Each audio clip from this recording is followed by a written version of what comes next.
total harga itu kada ya. Abang. Very good.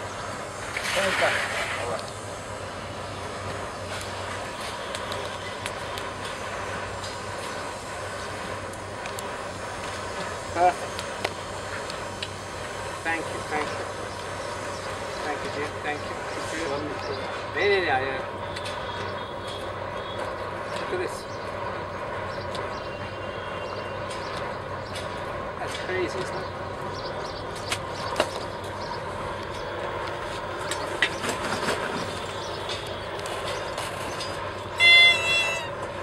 Hari naruh, tanungin na bola kita.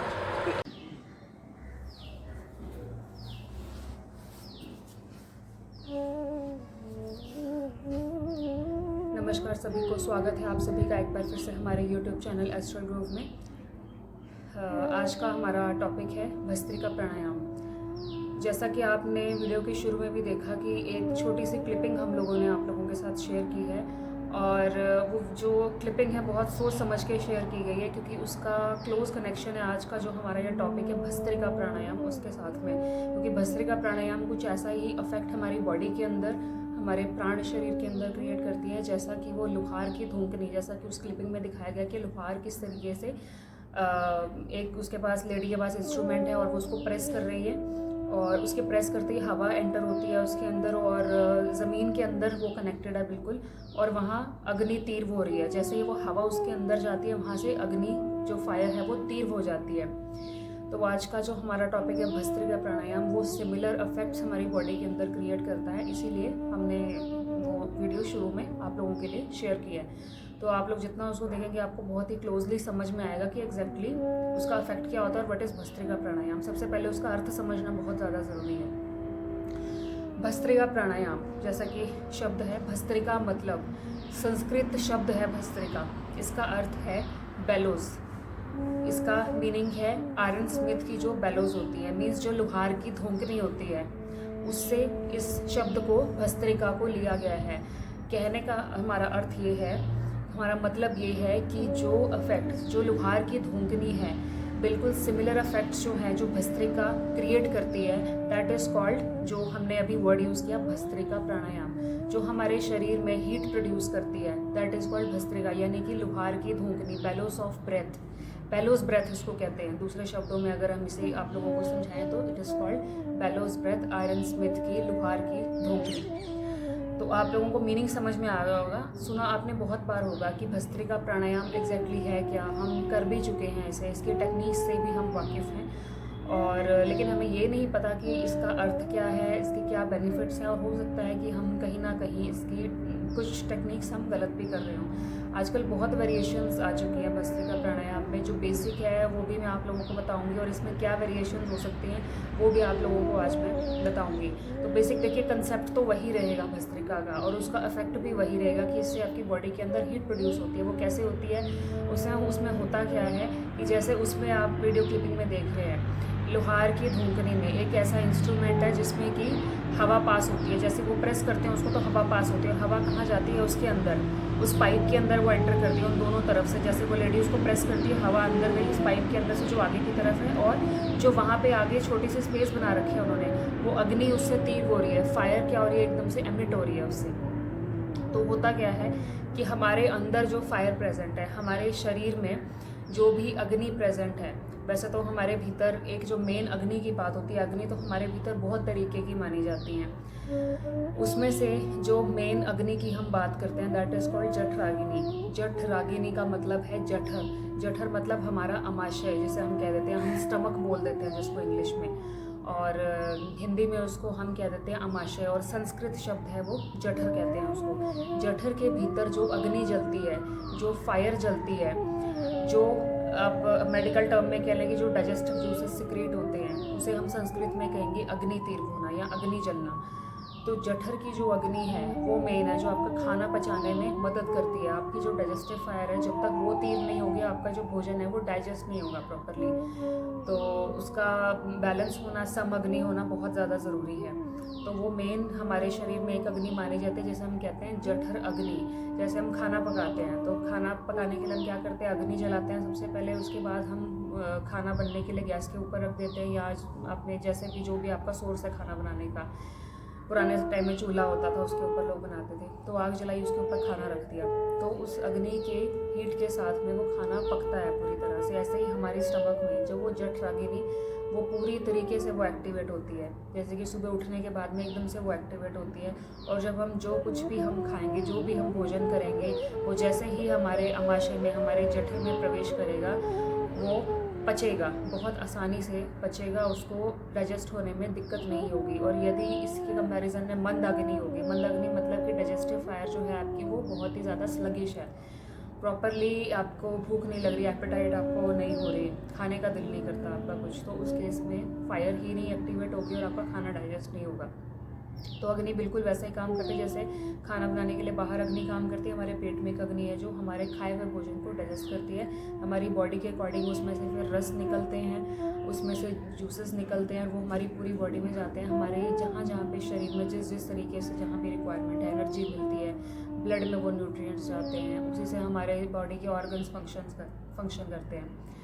तो ये basic हमारा इसका काम होता है फायर का। और इसके अलावा हमारे जो धातु हमारे शरीर में माने गए हैं, जिसमें रस, रक्त, मांस, मेधा, शुक्र, ये कुछ धातु मैंने आपको मोटे मोटे तौर पे बताए। 7 तरीके के धातु हैं वैसे।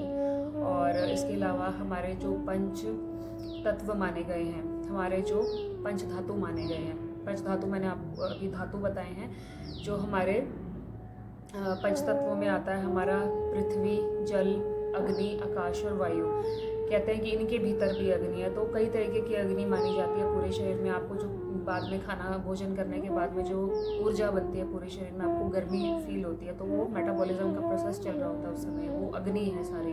बॉडी टेम्परेचर जो आपका मेंटेन रहता है, और आपको पूरे शरीर में जो भी आपके फंक्शंस है वो आपकी इसी अग्नि की वजह से ही होते हैं, जो भिन्न भिन्न प्रकार की अग्नियाँ हैं। तो मैंने आपको बताया कि जठर अग्नि। तो मेन चीज़ ये है, वापस आते हैं भस्त्रिका प्राणायाम पे। हम थोड़ा सा आगे निकल गए कंसेप्ट से।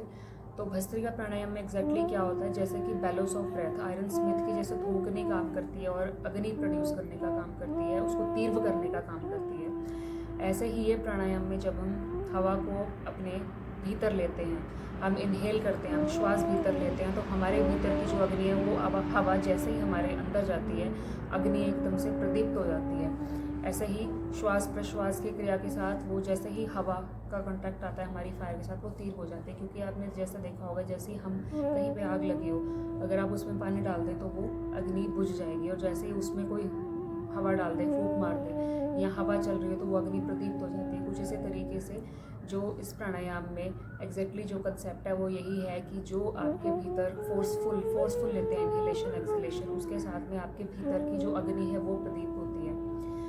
तो सबसे पहले आप लोगों को मैं टेक्निक बता देती हूँ कैसे कैसे इसको आपने करना है। नाड़ियाँ आप लोगों को मैंने बताया था, ईड़ा, पिंगला, सुषुम्ना, 3 तरीके की नाड़ियाँ हैं। ये हमारी ईड़ा नाड़ी है, हमारी लेफ्ट नाड़ी जिसे हम कहते हैं चंद्र नाड़ी। ये है हमारी पिंगला नाड़ी जिसे हम कहते हैं सूर्य नाड़ी, हमारी गर्भ नाड़ी। और इनके सेंटर में बिल्कुल होती है हमारी सुषुम्ना नाड़ी जिसे हम कहते हैं वायु नाड़ी। तो अभी करना क्या है, इसका जो प्रोसेस है, दोनों नॉस्ट्रल से फोर्सफुल इनहेलेशन एक्सहेलेशन करते हैं। लेकिन शुरुआत में जैसे अगर मान लीजिए किसी की नॉस्ट्रल बंद है, यहाँ भी एक ही स्वर चल रहा है, जैसे मैंने बताया था एक समय में हमारा यहाँ तो लेफ्ट स्वर चलेगा या हमारा राइट स्वर चलेगा, तो उसको दोनों को सब मिलाने के लिए हम क्या करेंगे, हम सिंगल नॉस्ट्रल से इनहेल एक्सहेल करेंगे। टेक्निक सेम ही रहेगी, कैसे होगा, फोर्सफुल इनहेलेशन एक्सहेलेशन, जितने भी मैं आपको वेरिएशंस बताऊंगी उसमें फोर्सफुल इनहेलेशन एक्सहेलेशन सभी में रहेगी, बस ये कि थोड़ा सा ये फ़र्क हो जाएगा। तो ये स्टेज 1 है। स्टेज 1 जो अभी मैं आपको बताने जा रही हूँ, that is called single nostril के साथ में इसको करना। तो स्टार्ट करने जा रहे हैं हम भस्त्रिका प्राणायाम। करेंगे कैसे, प्राणायाम मुद्रा बनाएंगे, एक हाथ ऐसे घुटने के ऊपर रख लेंगे ताकि हमारी बॉडी ज़्यादा मूव ना हो, और राइट नॉस्ट्रल को बंद करते हुए लेफ्ट से फास्ट इनहेलेशन एक्सहेलेशन करेंगे। कैसे करना है,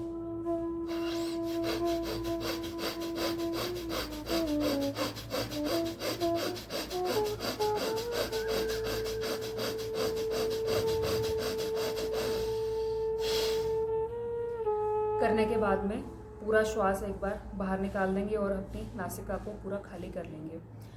इसमें जो स्पीड है श्वास लेने की बहुत ज़्यादा तेज़ भी ना हो और बहुत ज़्यादा स्लो भी नहीं होगी। जैसे मैंने आपको बताया एक मध्यम गति के साथ आप करेंगे। अब दूसरे नॉस्ट्रिल से करेंगे।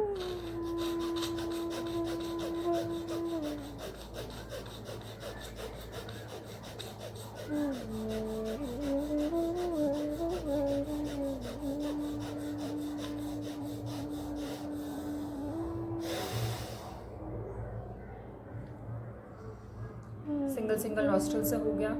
अभी क्या करना है, ये थी हमारी स्टेज 1। अभी हम स्टेज 2 में आएंगे। इसमें क्या करना है, जैसे नाड़ी शोधन प्राणायाम करते हैं बिल्कुल उसी प्रकार में लेफ्ट से इनहेल, राइट से एक्सेल, राइट से इनहेल, लेफ्ट से एक्सेल, बट फोर्सफुली। कैसे करेंगे,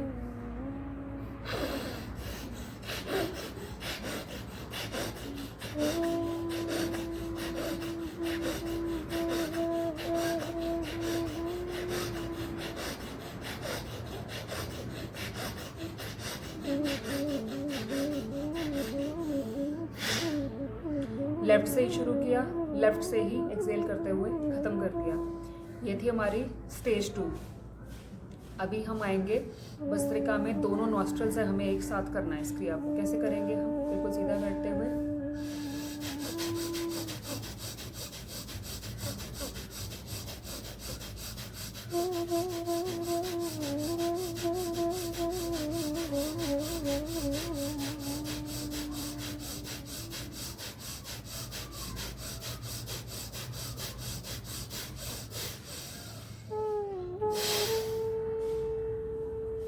श्वास अंत में पूरा बाहर निकाल देंगे। इसमें एक चीज़ आप लोगों को मैं बता दूं डिफ्रेंशिएट करके। लास्ट वीडियो में हमने देखा था कि कपालभाति प्राणायाम कैसे करना है, आप लोगों को पूरा डेमोन्स्ट्रेट करके बताया गया था और इस क्रिया के अंदर में भस्त्रिका बताया गया है। अब दोनों के अंदर डिफरेंस क्या है कि कपालभाति में हम फोर्सफुल एक्सेलेशन कर रहे थे तो उसमें पेट पूरा अंदर जाता है, जैसे ही आप एक्सेल करते हैं उसमें पेट पूरा पीछे चला जाता है। इसमें पेट की मूवमेंट नहीं होगी, अगर होगी भी तो बिल्कुल ज़रा सी होगी, क्योंकि हमारा मेन फोकस इसमें पेट के ऊपर नहीं है, बल्कि हमारा जो ये लंग एरिया है, हमारा ये थोरेसिक रीजन है, ये एक्सपैंड होगा, ये कॉन्ट्रैक्ट होगा।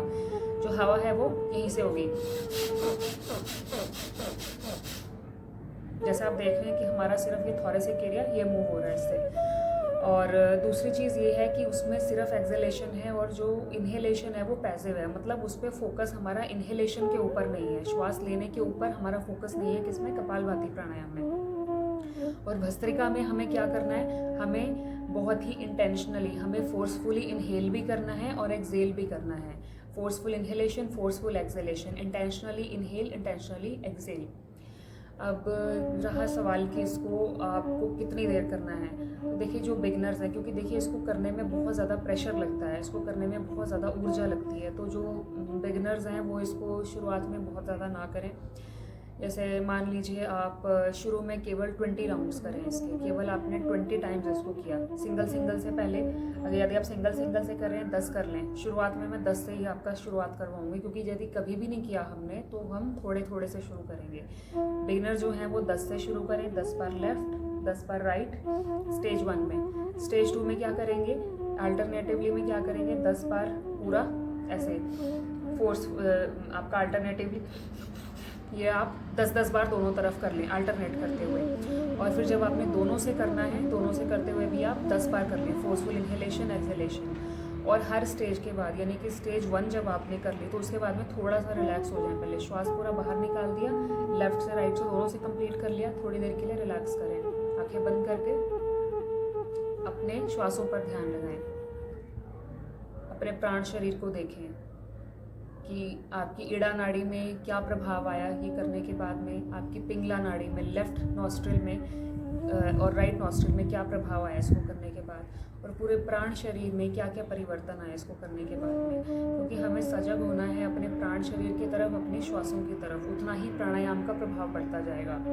दूसरी चीज़ ये, जब आप अल्टरनेटिवली कर रहे हैं, फिर से करने के बाद में स्टेज 2 के बाद में फिर से रिलैक्स हो जाएं, थोड़ी देर के लिए बैठें आंखें बंद करके, अपने श्वासों को देखें अब क्या प्रभाव आया इसको करने के बाद में, अपनी ईड़ा और पिंगला नाड़ी में ऑब्जर्व करें इसको। अब जब स्टेज 3 आप करेंगे दोनों नॉस्ट्रल से, इसको करने के बाद में आप फिर से कुछ देर शांत बैठ जाएं। जब आप ये लास्ट स्टेज कर लेंगे और इसके बाद में अपनी सुषुम्ना नाड़ी को देखें, जो ईड़ा और पिंगला के बीच में जो हमारी सुषुम्ना जाती है, जिसे कहा जाता है कि साधना में और स्पिरिचुअली इवॉल्व होने में बहुत ज़्यादा ये हेल्प करती है, क्योंकि आपकी जो चेतना शक्ति है, आपकी कुंडलिनी यहीं से ही ऊपर होती है और सहस्त्रार चक्र तक आपकी जो सुषुम्ना नाड़ी है वो आपकी टेलबोन से लेते हुए ऊपर तक जाती है। तो इस वायु नाड़ी को, इस सुषुम्ना नाड़ी को आप आंखें बंद करके कुछ देर के लिए ध्यान लगाएं यहाँ पर कि क्या प्रभाव आ रहा है, क्या परिवर्तन हुआ इसके भीतर। और हर स्टेज के बाद में थोड़ी देर के लिए जब आपने ध्यान लगा लिया, 2 बार गहरे लंबे श्वासों का अभ्यास ज़रूर करें। श्वास पूरा भीतर,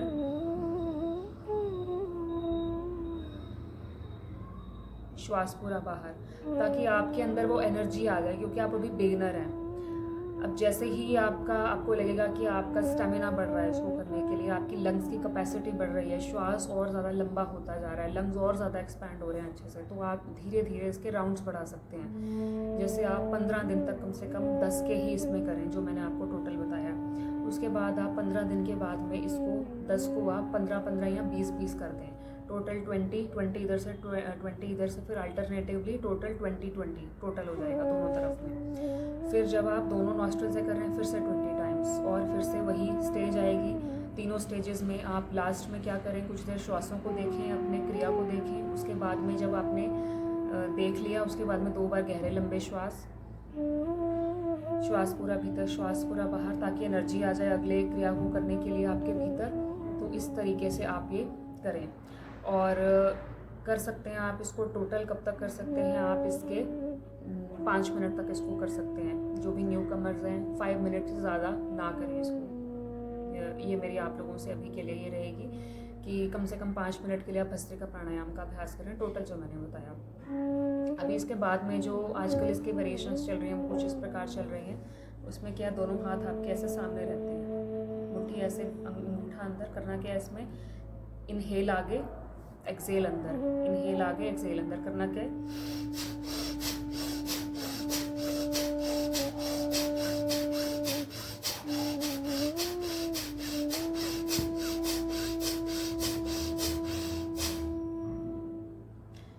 ये इसकी फर्स्ट वेरिएशन थी। अभी और इसकी क्या वेरिएशन हो सकती है, दोनों हाथ ऐसे ऊपर रहेंगे और ऊपर इनहेल, नीचे एक्सेल। कैसे करेंगे,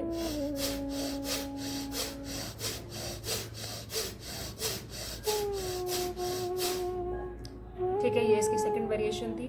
अभी अगर एक और वेरिएशन करनी है इसकी, दोनों हाथ ऐसे खुले रहेंगे और अंदर आते हुए एक्सेल।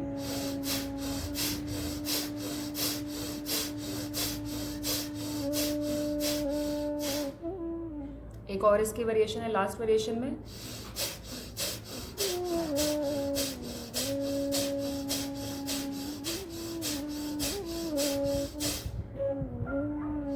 ये मैंने इसके कुछ आपको वेरिएशंस बताए हैं, लेकिन बेसिक कंसेप्ट की वही रहेगा जो मैंने आपको शुरुआत में बताया, भस्त्रिका, जो कि आपके शरीर के अंदर में अग्नि पैदा करती है, अग्नि को प्रदीप्त करती है, जो कि आपके शरीर के लिए बहुत ज़्यादा ज़रूरी है। अदरवाइज हमारे बॉडी के कई ऐसे फंक्शंस हैं जो नहीं हो पाएंगे। तो अभी ये जो मैंने आपको प्राणायाम बताया, इसके बाद में मैं कुछ आपको कॉन्ट्रा इंडिकेशंस बता देती हूँ, यानी कि किन लोगों को ये प्राणायाम नहीं करना चाहिए या जो कर रहे हैं वो किस प्रिकॉशन के साथ इसको करें। जिन लोगों को हार्ट की प्रॉब्लम है, किसी भी तरीके का हार्ट का इशू है, जैसे कि उनकी सर्जरी हुई है या बाईपास सर्जरी हुई है या आर्टरीज में ब्लॉकेज आई थी, कुछ भी आया था और मेजर केस है उनका, वो इस प्राणायाम को ना करें। जिनकी सर्जरी हुई है वो भी इसे ना करें, इसको अवॉइड करें। हाई ब्लड प्रेशर वाले इसको थोड़ा सा स्लो करें, और ज़्यादा स्लो कर सकते हैं इसको।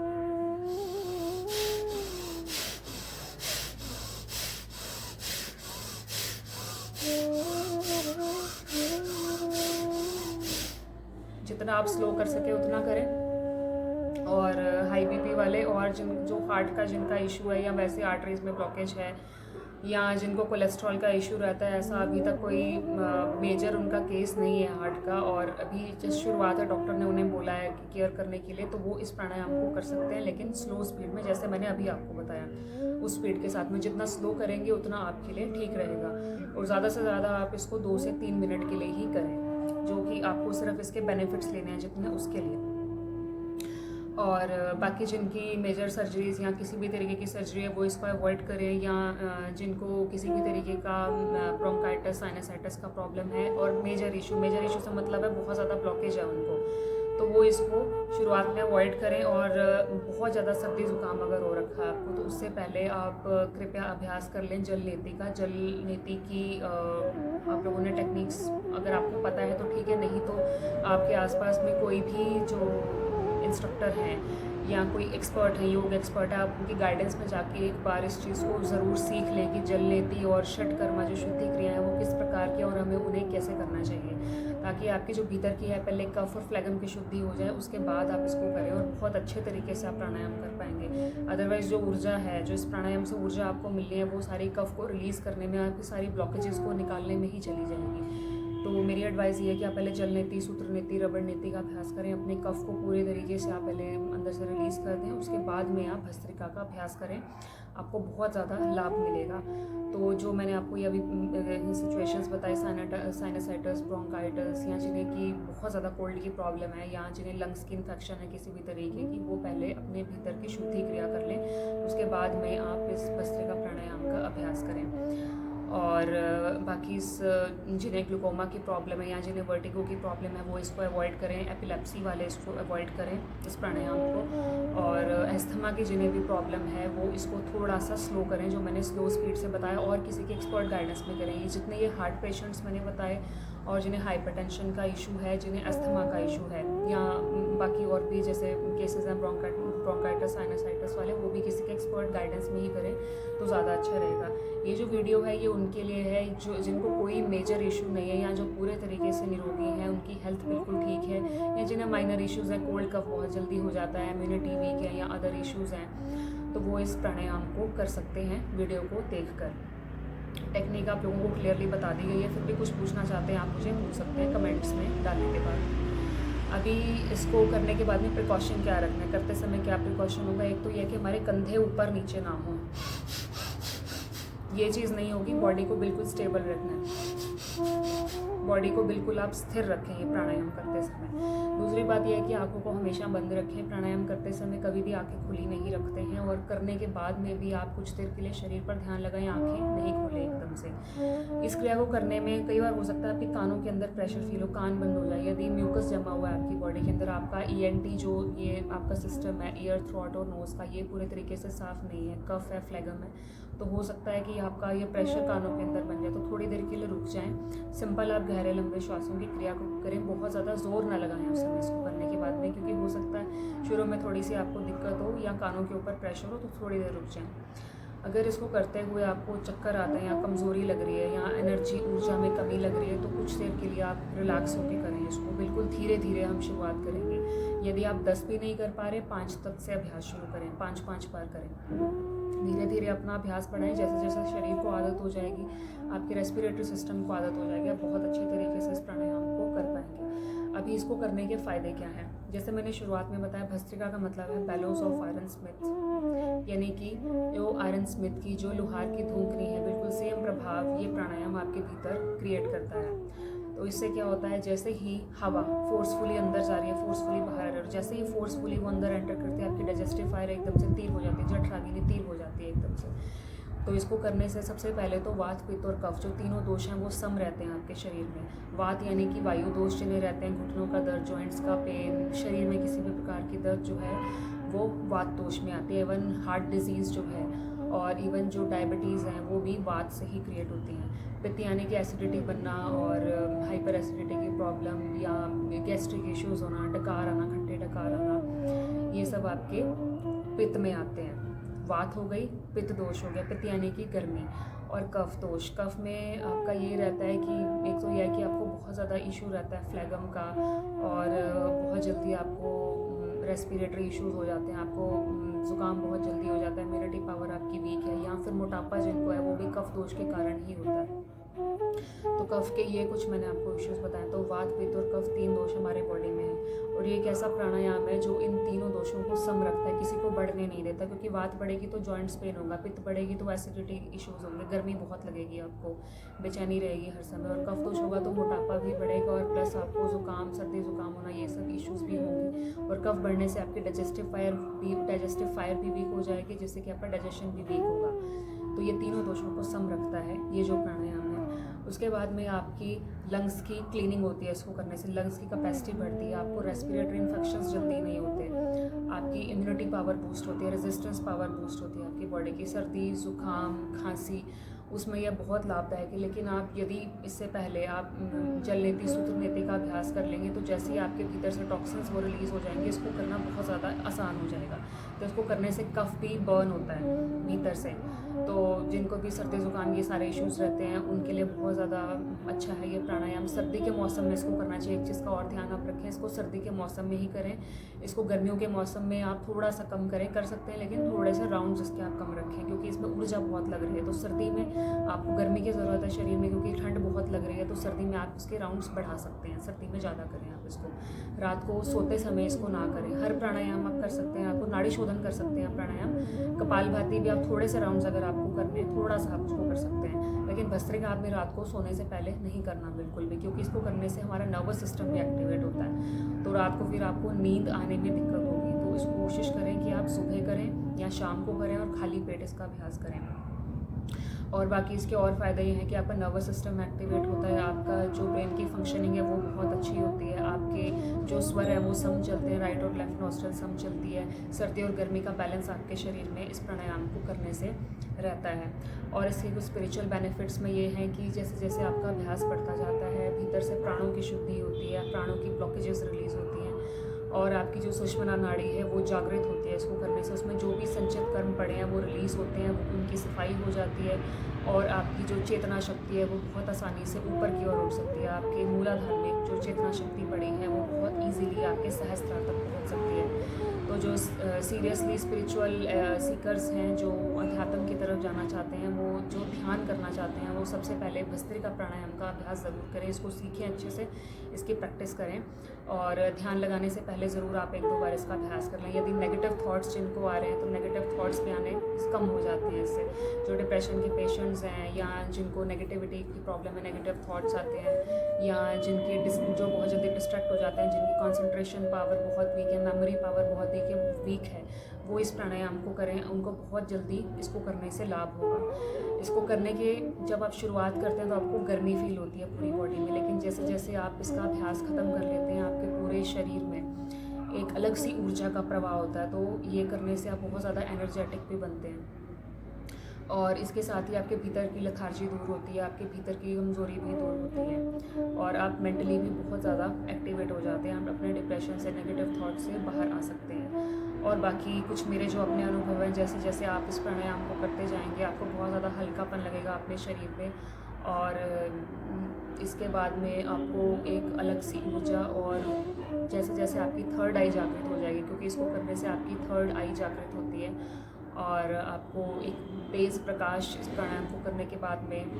आपको फील होगा आंखें बंद रखते हुए कि जैसे आपको गोल्डन लाइट नज़र आ रही है, क्योंकि भीतर की जैसे जैसे सफाई होती जाएगी, संचित कर्म निकलते जाएंगे, तो ये कुछ एक्सपीरियंसेस जो मैंने अपने आप को बताए वो आपको फील होंगे।